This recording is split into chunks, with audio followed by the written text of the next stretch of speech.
നമ്മുടെ നാട് കണ്ടതിൽ വെച്ച് ഏറ്റവും വലിയ ഒരു ദുരന്തം കഴിഞ്ഞ് ശ്വാസം നേരെ വിടുന്ന ഒരു സമയത്താണ് നാം ഇപ്പോൾ ഉള്ളത്. ഏകദേശം കണക്ക് പറയുകയാണെങ്കിൽ 750ഓളം വീടുകളും 600-ൽ പരം കടകളും പൂർണ്ണമായോ ഭാഗികമായോ ഈ ജലപ്രളയത്തിൽ നശിച്ചു പോയിട്ടുണ്ട്, അല്ലെങ്കിൽ കേടുപാട് സംഭവിച്ചിട്ടുണ്ട്. അനൗദ്യോഗിക കണക്കനുസരിച്ച് 200 കോടിയോളം രൂപയുടെ വലിയ ഒരു നഷ്ടമാണ് നമ്മുടെ നാട് ഇപ്പോൾ അനുഭവിച്ചുകൊണ്ടിരിക്കുന്നത്.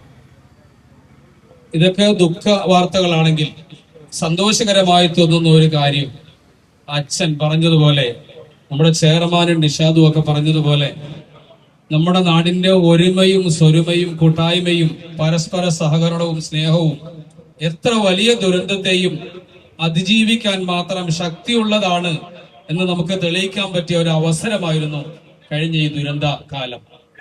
എടുത്തു പറയാൻ ആഗ്രഹിക്കുന്ന കാര്യം, സാധാരണ ദുരന്തങ്ങളിൽ കാണാത്ത ഒരു പ്രത്യേകത ഇത്തവണ പണ്ഡിതന്മാരായ സുഹൃത്തുക്കൾ സജീവമായി ഈ രംഗത്ത് ഇടപെട്ടു എന്നുള്ളതാണ്.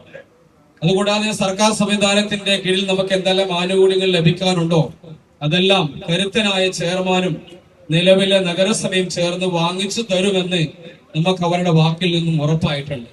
എല്ലാം കൃത്യമായി ഇടപെട്ട് കാര്യങ്ങൾ ഭംഗിയായി പരിഹരിക്കാനുള്ള ഭാഗ്യം അവർക്കൊക്കെ പടച്ചവൻ നൽകുമാറാവട്ടെ എന്ന് ആത്മാർത്ഥമായി പ്രാർത്ഥിക്കുകയാണ്.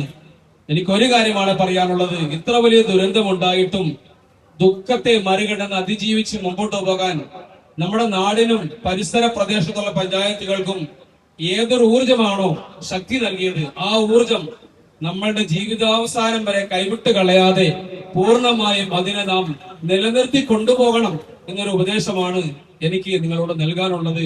അതിനുള്ള അവസരം നമുക്ക് എല്ലാവർക്കും സർവശക്തൻ നൽകട്ടെ എന്ന് പ്രാർത്ഥിച്ചുകൊണ്ട് ഇവിടെ കൂടിയിരിക്കുന്ന ഈ ദുരന്തത്തിൽ ഭാഗവാക്കായ തിരുവണ്ടി സേവനം ചെയ്ത പ്രത്യേകിച്ച് 2-3 സംഘങ്ങളുടെ പേരിവിടെ പറയപ്പെട്ടു. അതുപോലുള്ള പൗരാവലി ഉൾപ്പെടെയുള്ള യുവാക്കൾ, പ്രായഭേദമന്യേ ഇതിൽ പങ്കെടുത്ത നാട്ടിലെ നല്ലവരായ ജനങ്ങൾ എല്ലാവരെയും സമൃദ്ധമായി സർവശക്തൻ അനുഗ്രഹിക്കട്ടെ. ഈ ഒരു ദുരന്തം നമുക്ക് വീണ്ടും അതിജീവിച്ച് പഴയ ഈരാറ്റുപേട്ടയേക്കാൾ കൂടുതൽ സുന്ദരമായ മുഖത്തോടു കൂടി ഈരാറ്റുപേട്ടയ്ക്ക് മുമ്പോട്ട് പോകാൻ സാധിക്കട്ടെ എന്ന് ആശംസിക്കുകയും ഈ